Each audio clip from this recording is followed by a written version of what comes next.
So welcome back my dear students. Now we are going to discuss the structure of the skeletal muscle. This will cover your competency PY 3.7. What are the learning objectives? What you will learn after this class? You will understand the organization of a muscle fiber and the fibril in the skeletal muscle. You can name the contractile protein in the skeletal muscle and you can understand the function. You can draw the label diagram of the sarcomere. You can draw the picture of sarcotubular system. It is called as excitation-contraction coupling. Okay, you can understand the function of each sarcotubular function, and a student can also understand the details of the muscle protein, what are the disease which are linked with that. Okay, so for muscle contraction, the muscle will use chemical energy to generate the force. Okay, all muscle will transduce chemical or electrical command into a mechanical response.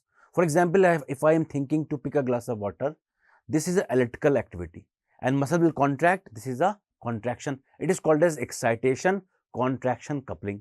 I have told you the action potential will go from your brain to the spinal cord to the spinal nerve, then neuromuscular junction transmission. Then we have studied that action potential will go in the T-tubule. Then there will be transmission and how muscle will contract. This is called as excitation-contraction coupling. And the trigger for the muscle contraction is always the cytosolic calcium concentration, the free cytosolic calcium concentration. So on the basis of the structure, metabolism, control mechanism and the contractile properties like rate, the duration of contraction, the fatigability and the ability to regulate the contractile strength, we can divide muscle into the three categories: skeletal muscle, smooth muscle and the cardiac muscle. Skeletal muscle, as the name is suggested, that this is attached to some bone, skeleton, and it will contract, support and move the skeletal. If I am moving, the joint movement is because of this skeletal movement. It is because of the contraction of the skeletal muscle. I can pick a glass of water because of the movement of the muscle. So this is why it is called as skeletal muscle. So the contraction in the skeletal muscle is mostly under the voluntary control. Okay, so like cardiac are involuntarily, smooth are involuntarily, skeletal are voluntarily muscle, and it is initiated by the discharge of the motor neuron which is supplying this, and this is capable of rapid force development and shortening. It can maintain the contractile force for comparatively longer period of time. Now coming to the structure of skeletal muscle. A typical skeletal muscle contain many muscle bundle or muscle fasciculus, and each fasciculi consists of large number of muscle fiber which are arranged parallel to each other. And if we talk about the connective tissue layer in the muscle, it can be epimysium, it can be perimysium and it can be endomysium. Now the connective tissue layer around the muscle is called as epimysium, and the layer which is covering the fasciculi is called as perimysium, and the layer which is surrounding each muscle fiber is endomysium. So first endomysium, then covering the fasciculi is the perimysium, and the connective tissue around the whole muscle is epimysium. Now the blood vessels and the nerve which is supplying this muscle fiber are present within this perimysium. This is very important. So you can say the blood neuron barrier, okay, the blood vessels and the nerve muscles which is creating a barrier between the muscle and they are giving the supply. It is the perimysium through which they are going inside, and all these three layers are made up of collagen, elastin that can help to transmit the force from the muscle to the bone, because if muscle contraction is not transmitted to the bone, how can movement will happen? Okay, so muscles are usually attached to the bone by collagen fiber which are called as tendon. Now coming to the structural unit of muscle. So if they ask you, like in the kidney they are nephron, in the muscle they are myocyte, or you can say the muscle fiber. It is the single skeletal muscle cell called as myocyte. Okay, and the cell membrane of this myocyte or the muscle fiber is called as sarcolemma, and the cytoplasm which is in the muscle cell is called as sarcoplasm. You must know about this terminology because we keep on using this terminology everywhere. Okay, so muscle fibers are usually long, cylindrical, multinucleated cell, okay, and extending throughout the entire length of muscle, and then they attach to the tendon at both the end. So they are about, you can say, 10 to 100 micrometer in diameter, and they can extend up to 20 centimeter in the length. Okay. In the case of embryonic fiber, the nuclei are usually centrally placed, but following the differentiation after the birth, they lie beneath the sarcolemma. Hence, you can say they are peripherally placed. Now, what is the importance of this sarcolemma? The importance of this sarcolemma is that it transmits the wave of depolarization, which is originating from the motor end plate over the entire surface, so that it can initiate the contraction. Besides shielding the muscle fiber, the sarcolemma also contribute to the parallel elastic resistance, that is, resistance to the stretch offered by connective tissue layer. They don't have any gap junction. Like in the cardiac, we have studied they have gap junction, but the skeletal muscle, they don't have any gap junction or any tight junction. They promote electrical separation between the fiber. They are multinucleated, and they are actually multinucleated. Okay. For example, in the heart, you can see there are gap junction, but here you will not find any gap junction. They promote the electrical separation between these fiber. Now, regarding development of myocyte, okay, development, how they are developed. So, muscle fibers are formed during the fetal development by fusion of number of undifferentiated mononucleate cell, and those are called as myoblast. Okay. At the time of the birth, the differentiation of the skeletal muscle fiber is complete. At the time of birth, this differentiation is almost complete. Okay. And these differentiated fiber continue to increase in size during growth from infancy to the adulthood, but no new fiber are formed from the myoblast. But after the birth, if there is some destruction of the skeletal muscle due to any cause, the existing muscle fiber, they do not divide to replace the damaged fiber. Instead, they are formed by differentiation of the satellite cells that are located at the adjoining myocytes. They are satellite cells, and through these satellite cells, although they are capable of forming large number of new muscle fiber, these satellite cells that may not be adequate enough to restore the damaged muscle. So, that is why in these situations hypertrophy occur in the muscle. If you do exercise, there is increase in the cell size of the remaining muscle fiber, and this is important for any compensation for the muscle loss. Now, it has been also demonstrated that there is a transcription factor called as myogenin, which stimulate fibroblast to become muscle cell.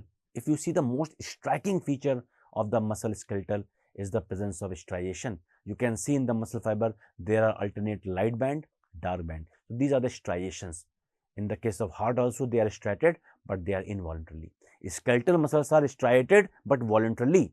On the other hand, cardiac muscles are striated, but they are not voluntarily, they are involuntarily. And if you see in the striation, the dark band is also called as A band. What is A? A means anisotropic to the polarized like. Some people remember, like in the dark you have A, in the light you have I, but the main full form of A is anisotropic, and the light band is known as I band because it is isotropic to the polarized light. So, you can remember like that dark has a and light has a I. Okay. So, each myofibril is made up of a unit, and that unit is called as sarcomere. Okay. So, now if we talk about the muscle protein, so broadly speaking, we can say there are three types of muscle protein: contractile muscle protein, actin and myosin; regulatory muscle protein, which regulate the contraction, troponin and tropomyosin; and the structural protein or the attachment proteins like titin, nebulin, alpha-actinin, desmin, myosin, dystrophin. These are structural, they support your muscle. So, if we talk about the contractile protein, the first is myosin. Okay. We know that there are thick band and there are thick filament, there are thin filament. So, the thick filaments are nothing, they are simply thick filaments are the polymer of myosin 2, which has molecular weight of 480,000. And myosin filament is a bundle of myosin molecule. So, how myosin molecule look like? So, if we see, the head of myosin molecule project from the filament that are arranged in the helical manner, and this filament is composed of, actually it is a hexamer, 2 intertwined heavy chain, 2 regulatory light chain, and 2 alkali or essential light chain. Simply, sometimes they are simply called as heavy chain, light chain, and regulatory chain. But the correct name is, they are 2 intertwined heavy chain, two regulatory light chain, and the light chain is also called as alkali light chain or essential light chain. And this myosin 2 has three regions, two globular head you can see, then neck is also called as hinge region, and a long tail. Now head is very important. This myosin head is made up of amino terminal portion of one heavy chain forming a complex with two light chain, one regulatory and one alkali. And this myosin heavy chain has the binding site for ATP also and actin also. So if they ask you at what portion of myosin the ATP bind, answer is head. At what portion of myosin the binding is of actin happen, answer is head. So head has basically two binding site, one for actin and one for ATP. And the ATP binding site function as ATPase. It will hydrolyze the ATP. Okay, so this is functioning like the ATPase. And the alkali light chain, sometimes they ask you in MCQ, WhatsApp, tell me what is the function of alkali light chain or simply essential light chain. Then you have to know that the function is to stabilize the myosin head. Myosin head is stabilized by alkali light chain. So what is the function of regulatory light chain? Then you will say the regulatory light chain regulates its ATPase activity, which is present on this head of myosin.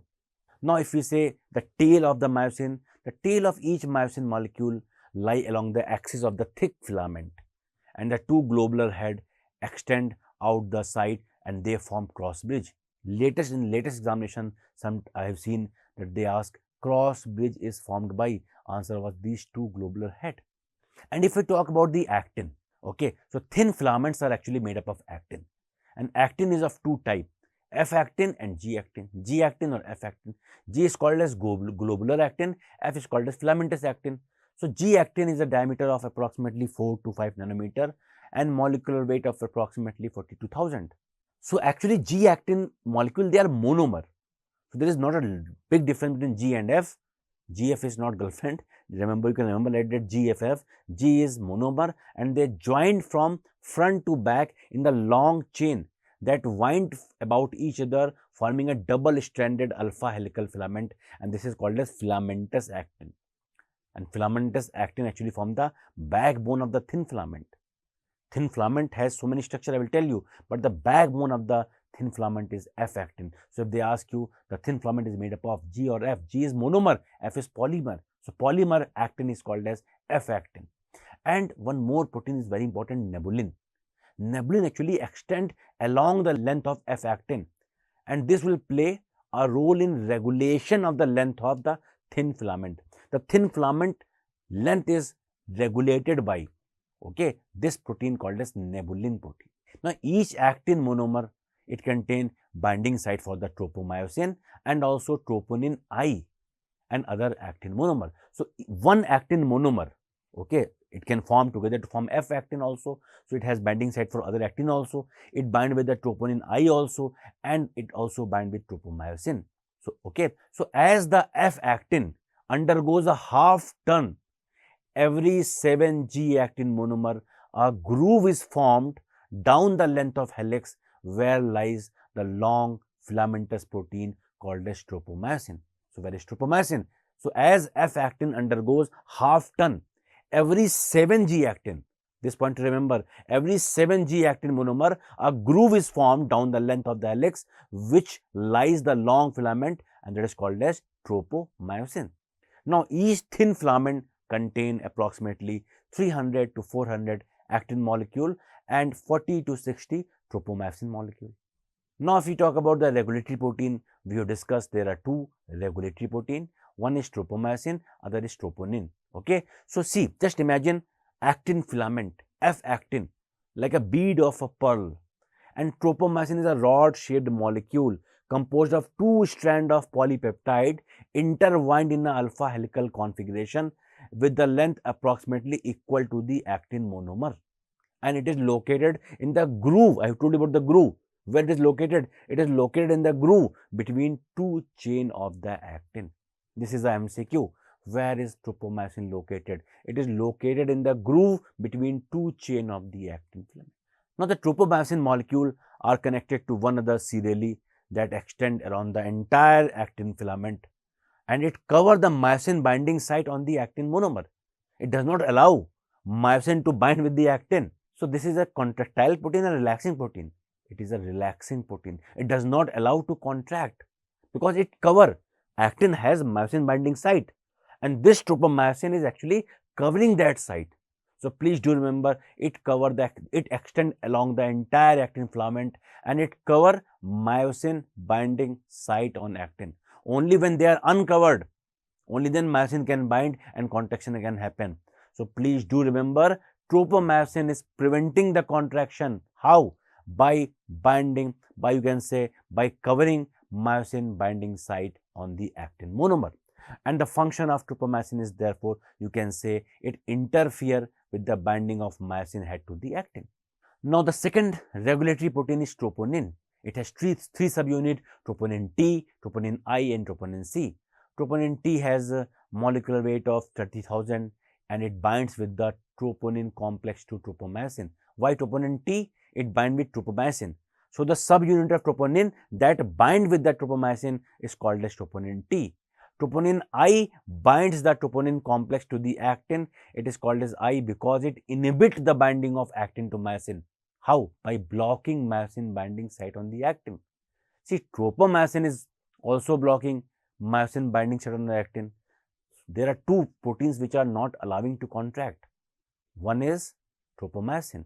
It covers the myosin binding site on the actin. Similarly, troponin I bind with the troponin complex to the actin in such a manner that it inhibit the binding of actin to myosin by blocking myosin binding site on the actin. That is why it is called as I, because it inhibit. And troponin C is usually free. Only when calcium come, I will discuss in the next chapter how contraction happen. Only when calcium come, it bind with the calcium, causes changes and contraction happen. So troponin C is usually free, only it bind with the calcium when it is.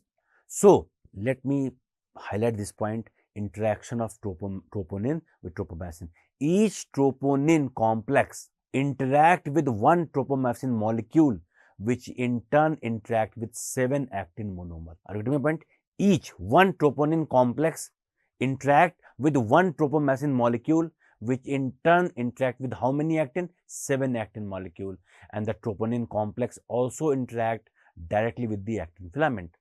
And this troponin is known as regulatory protein in the contraction of skeletal muscle. Now this was the regulatory protein. Now coming to the structural protein or attachment protein or the protein which gives strength to the muscle. Number one, the largest protein is Titan. Have you heard about Titanic movie? The largest ship. Similarly, Titan is the large elastic filamentous protein which extends from the Z line to the M line. It is connecting Z line to the M line. It is connecting myosin. It is a spring-like protein. Connect myosin with the Z line. So it provides a framework for the thick filament. It actually prevents the overextension of the thick filament and maintain the central location of the A band. Am I clear? It is preventing the overextension of the thick filament. And this is how it maintains the central location of A band. Now the second protein I have already told you, nebulin. It is again a large filamentous protein, extend along the length of thin filament, and it is playing the role in stabilizing the length of actin filament during muscle development. And the third protein is alpha-actinin. It is asked in one of the NEET PG examination, MCQ, and this is also important for your Viva Versi, that which protein connect Z line with the thin filament. Actin or the thin filament is connected to the Z line by alpha-actinin. Please do remember. So now desmin.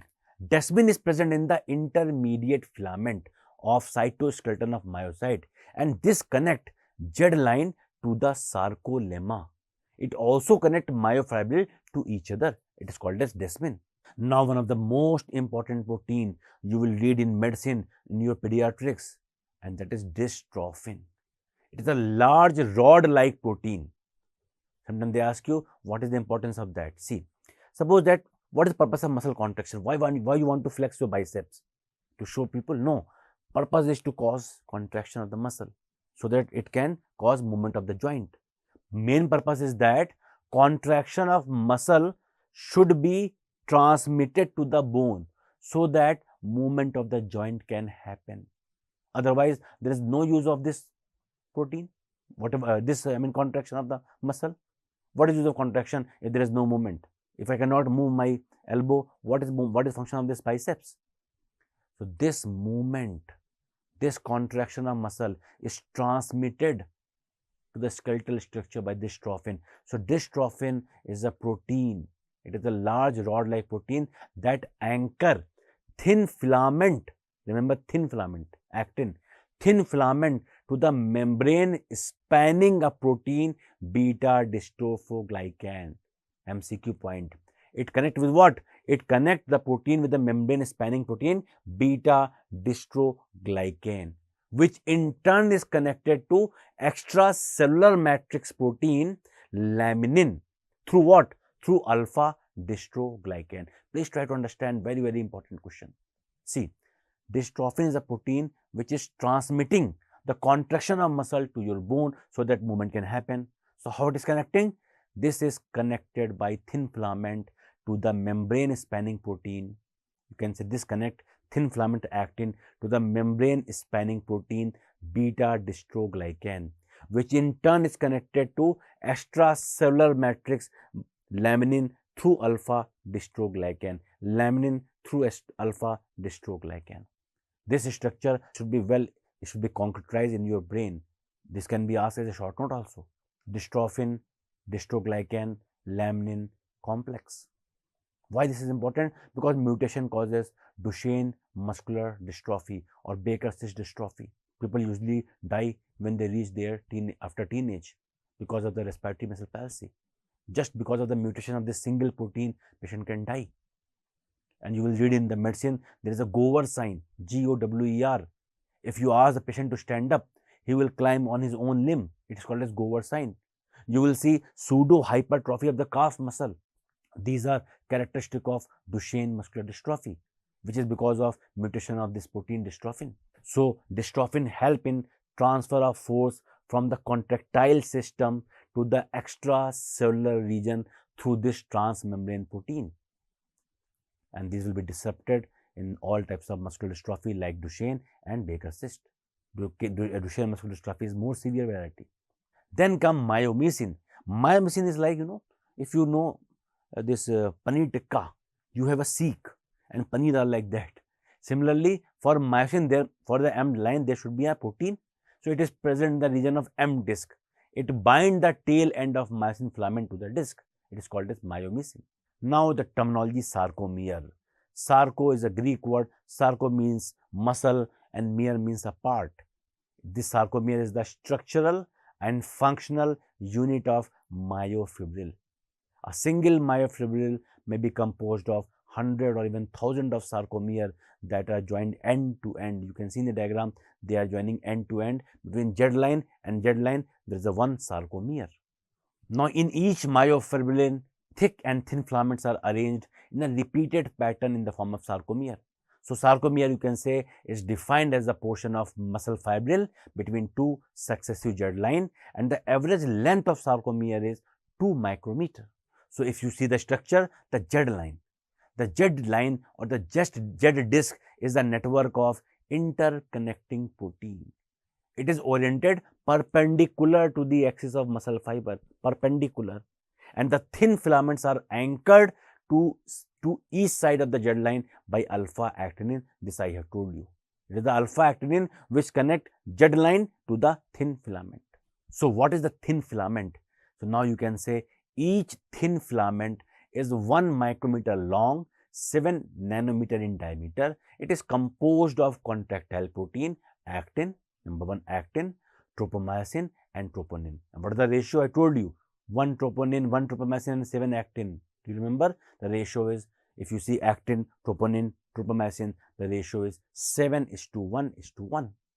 From the Z line, the thin filament project in a parallel array toward the center of sarcomere, where they overlap a portion of the thick filament. The thin filament will overlap, and each sarcomere contain 2 sets of thin filament, one at each end. In the middle, you have thick filament.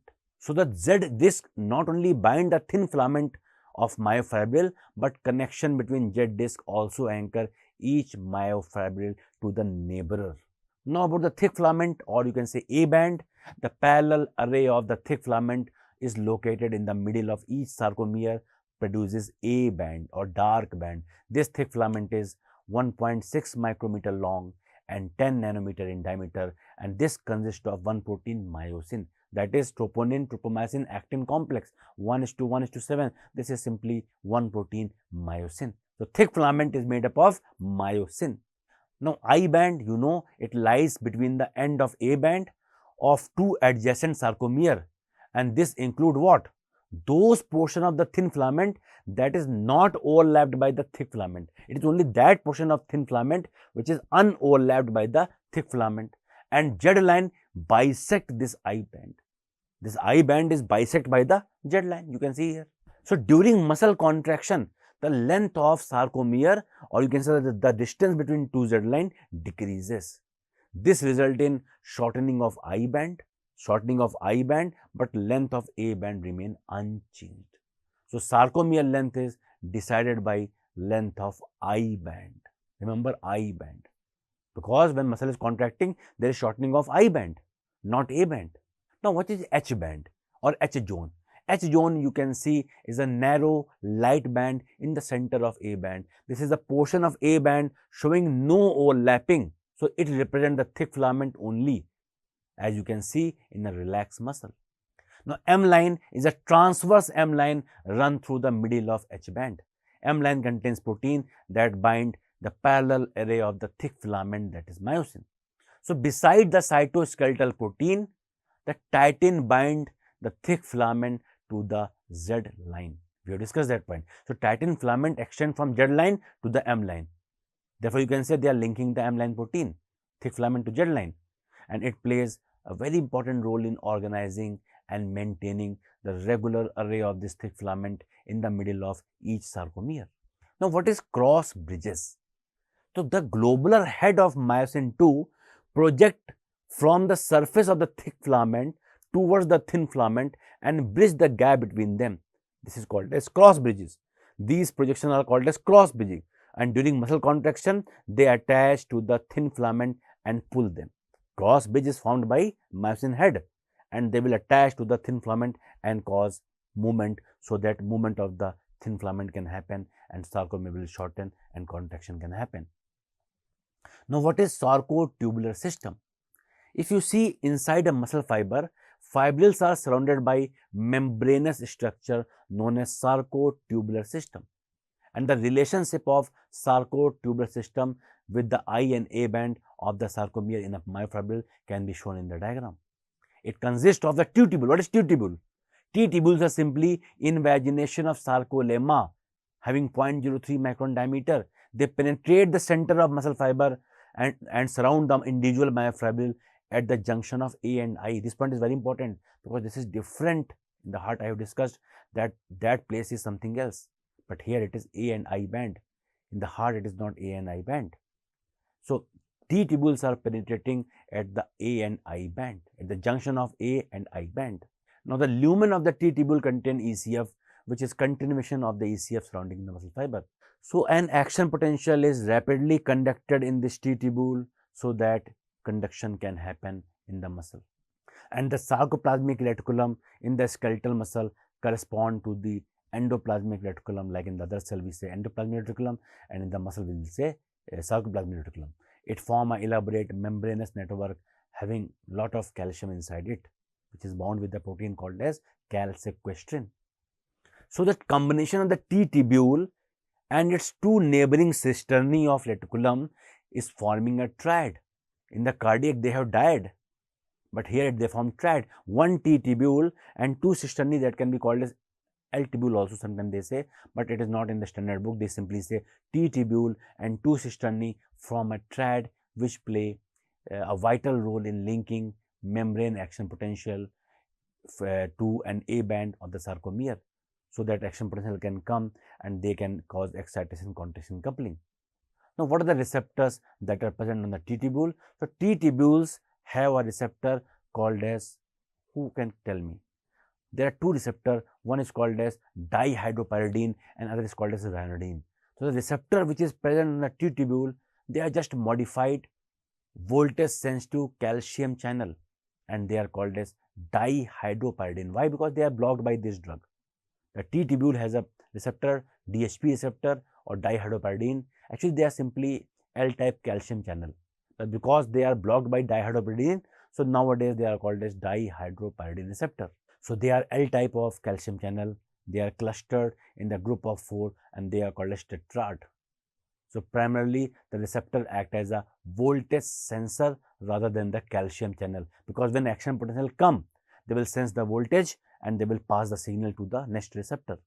So on the portion of the terminal cisternae, you have the receptor called as ryanodine.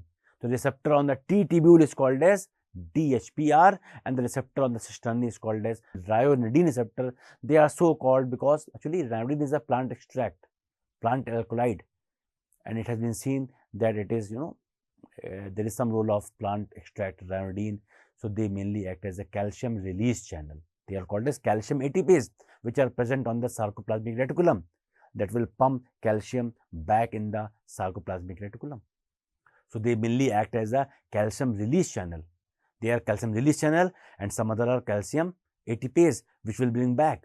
So this ryanodine will give the calcium to cause contraction and calcium ATPase will take back the calcium. Contraction will happen, relaxation will happen. So these ryanodine are very important for contraction of muscle. So that is why when this calcium will release, it will trigger the troponin.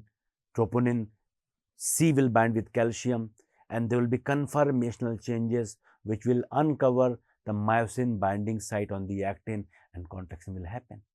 That's a wonderful process. And when this calcium is pumped back in the reticulum, then this will decline the calcium level and cause muscle contraction. And because it is pumping back by the ATP, that is why both contraction and relaxation are active process. Don't think that relaxation is a passive process. Both are needing ATP. So even contraction and relaxation both are, active process. And if there is mutation of ryanodine receptor, there is extra release of calcium. So extra muscle contraction, that is called as malignant hyperthermia. It can be caused by various anesthetic agents also. Okay. So the drug of choice for that is dantrolene. So now we can say that calcium is released from the terminal cisternae of reticulum by ryanodine receptor, because ryanodine is a calcium releasing channel and this will activate the cross bridge cycling. And this entire process is starting from depolarization of T tubule and then talking with the DHP and ryanodine and then the release of calcium. This whole process is called as excitation-contraction coupling. This can come as a short note in your examination. What is excitation-contraction coupling? So first of all, action potential will come. It will activate DHP. DHP will activate ryanodine. Ryanodine will release the calcium. This calcium will attach with troponin C to cause conformational changes, which will uncover the myosin binding site on actin, causes the contraction, and then calcium is taken back in the reticulum by calcium ATPase, causing relaxation. This whole process is called as excitation-contraction coupling.